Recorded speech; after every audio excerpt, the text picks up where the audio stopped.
صدر کی official secret act اور آرمی ایکٹ پر دستخط کی تردید۔ صدر عارف الوی نے ٹویٹ میں لکھا وہ ان قوانین سے متفق نہیں تھے۔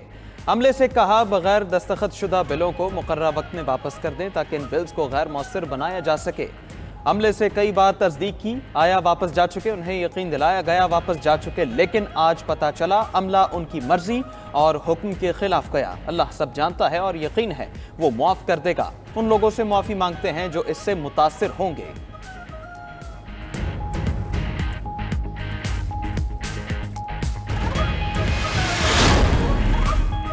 آفیشل سیکریٹس ایکٹ اور آرمی ترمیمی ایکٹ کے گزٹ نوٹیفیکیشن جاری۔ آفیشل سیکریٹس ایکٹ اور آرمی ترمیمی ایکٹ 2023 نافذ العمل ہو چکی۔ سینٹ سیکریٹریٹ نے دونوں قوانین کے گزٹ نوٹیفیکیشن 18 اگست کی تاریخ میں جاری کیے۔ گزٹ نوٹیفیکیشن دونوں قوانین پر صدر کی منظوری سمجھے جانے پر جاری کیے گئے۔ آرمی ایکٹ 11 اگست اور آفیشل سیکریٹس ایکٹ 17 اگست 2023 سے نافذ العمل۔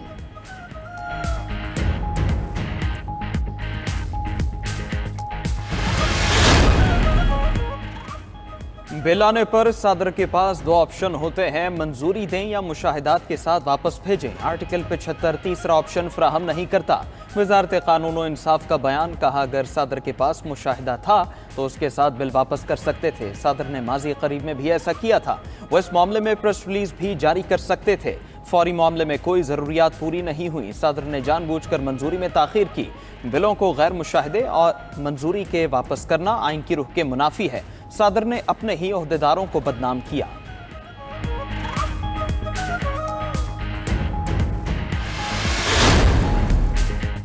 صدر 10 دن میں بل منظور یا مسترد نہیں کرتا تو قانون بن جاتا ہے۔ نگران وزیر قانون احمد عرفان کی نیوز کانفرنس، بولے بل واپس موصول نہیں ہوتا تو صدر کے اعتراض کا کیسے پتہ چلے گا؟ وزیر اطلاعات مرتضی سولنگی نے کہا کہ صدر عارف الوی کے ٹویٹ سے کوئی بھونچال چال نہیں آیا۔ صدر استعفیٰ دیں گے یا رہیں گے علم نہیں چاہیں گے کہ ایوان صدر جا کر ریکارڈ قبضے ملیں۔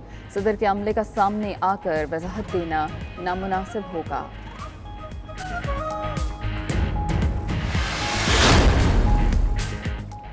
تحریک انصاف کا صدر کے ٹویٹ کی روشنی میں سپریم کورٹ سے رجوع کرنے کا فیصلہ۔ صدر عارف الوی کے ٹویٹ پر گہری تشویش کا اظہار بھی کر دیا۔ ترجمان نے کہا صدر کا ٹویٹ غیر معمولی، تشویشناک اور ناقابل تصور ہے۔ ٹویٹ نے نظام میں پھیلے انفیکشن کو بے نقاب کیا ہے۔ آئین و قانون اور بنیادی حقوق پر موقف اپنانے پر صدر سے اظہار تشکر۔ وکیل شعیب شاہین کہتے ہیں صدر نے دستخط کیے نہ بل واپس بھجوائے۔ عملے نے انہیں بتایا بل واپس بھجوا دیے۔ صدر کے اختیارات کس نے استعمال کیے؟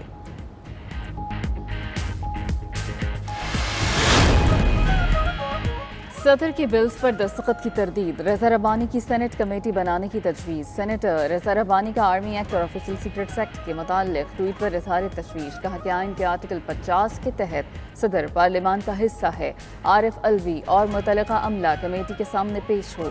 صدر کے الزامات سنگین نوعیت کے ہیں۔ الزامات حقائق کے منافی ثابت ہوں تو کارروائی کی جائے۔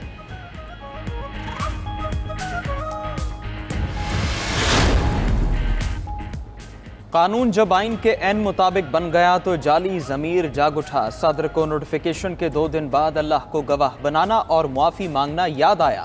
سابق وزیر دفاع خواجہ آصف کا رد عمل، کہا بدنیتی کی بھی کوئی حد ہوتی ہے۔ سوشل میڈیا کو گٹر کس نے بنایا، پوری نسل کو تباہ کیا۔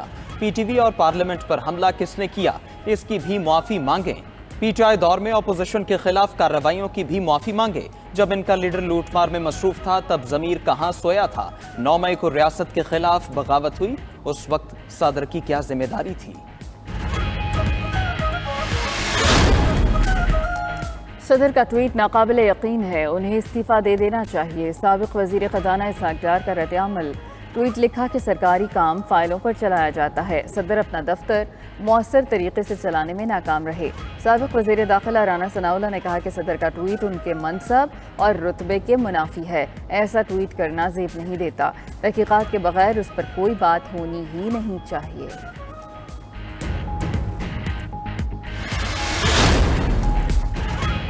پیپلز پارٹی نے بھی صدر عارف الوی کے استعفے کا مطالبہ کر دیا۔ سینیٹر شہری رحمان کہتی ہیں صدر کی وضاحت ان کی منصب سنبھالنے کی اہلیت پر سوالیہ نشان ہے۔ پی چائے دور میں صدر ہاؤس کو آرڈیننس فیکٹری کے طور پر چلاتے رہے، کیا تب بھی آرڈیننس پر کوئی اور دستخط کر کے واپس کرتا تھا؟ قمر زمان قاہرہ کہتے ہیں صدر نے اگر دستخط نہیں کیے تو بہت خطرناک معاملہ ہے، معاملے پر صدر کو ٹویٹ نہیں تحقیقات کرانا چاہیے۔ فیصل کریم کنڈی نے کہا صدر عارف الوی استعفیٰ دے دیں۔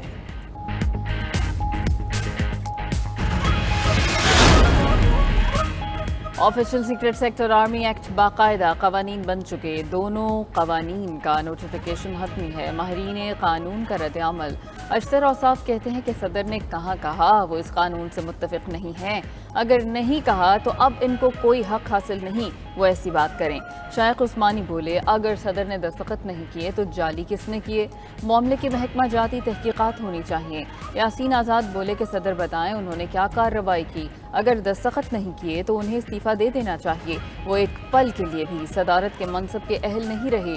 احمد بلال محبوب بولے کہ صدر کا اس طرح کا بیان آنا تشویشناک ہے۔ عارف الوی نے نہیں بتایا کہ عملے نے کس طرح حکم کی خلاف ورزی کی۔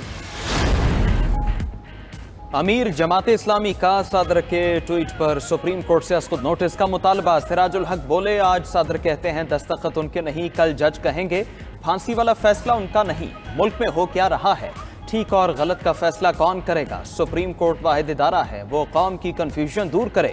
معاملے میں دودھ کا دودھ اور پانی کا پانی ہونا چاہیے۔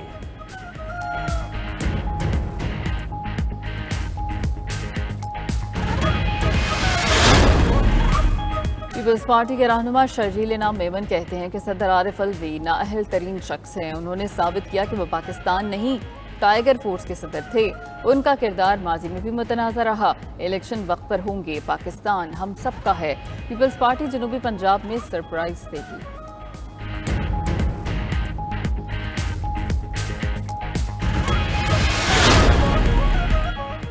انتخابات کی تیاریاں، الیکشن کمیشن نے حلقہ بندیوں کا فارمولہ تیار کر لیا۔ حلقہ بندیاں آبادی کی بنیاد پر موجودہ نشستوں پر ہوں گی۔ قومی اور صوبائی اسمبلیوں میں ارکان کی تعداد برقرار رہے گی۔ پنجاب میں قومی اسمبلی کے حلقے کا کوٹا 9,05,595 کی آبادی پر ہوگا۔ سندھ میں قومی حلقے کا کوٹا 9,13,051 افراد پر مشتمل۔ خیبر پختونخوا میں قومی حلقے کا کوٹا 9,07,913 کی آبادی پر ہوگا۔ بلوچستان میں قومی حلقے کا کوٹا 9,30,900 آبادی پر مشتمل۔ اسلام آباد میں قومی اسمبلی حلقے کا کوٹا 7,87,954 آبادی ہوگا۔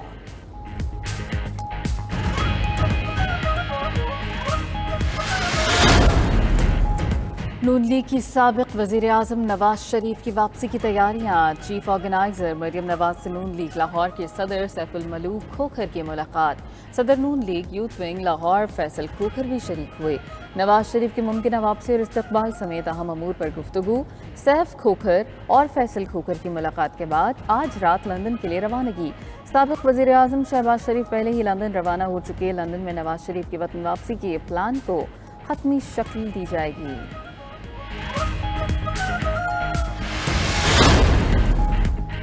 نگراں وزیر اعظم کا کان مہترزئی اور قلعہ سیف اللہ کی پسماندگی دور کرنے کا عزم۔ انوار الحق کاکڑ کا آبائی علاقے میں اجتماع سے ٹیلی فونک خطاب، کہتے ہیں قلعہ سیف اللہ کو ملک کے دیگر علاقوں کے برابر لایا جائے گا۔ بلوچستان میں ترقی کا عمل تیز اور روزگار کے مواقع پیدا کرنا چاہتے ہیں، جلد کان مہترزئی کا دورہ کر کے مسائل کے حل کی کوشش کریں گے۔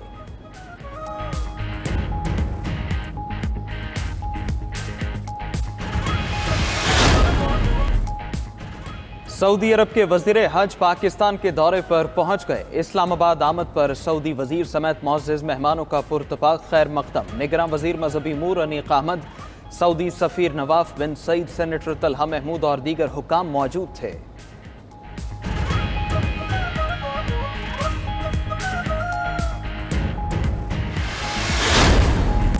پاکستان نے ایشین جونیئر اسکواش چیمپئن شپ میں گولڈ میڈل جیت لیا۔ چیمپئن شپ کے انڈر 13 کیٹیگری کے فائنل میں پاکستان کے نعمان خان نے ہم وطن احمد خلیل کو شکست دی۔ نعمان خان کا فائنل میں جیت کا سکور 3-2 رہا۔ پاکستان نے ایشین جونیئر اسکواش چیمپئن شپ میں سونے، چاندی اور کانسی کا ایک میڈل جیتا۔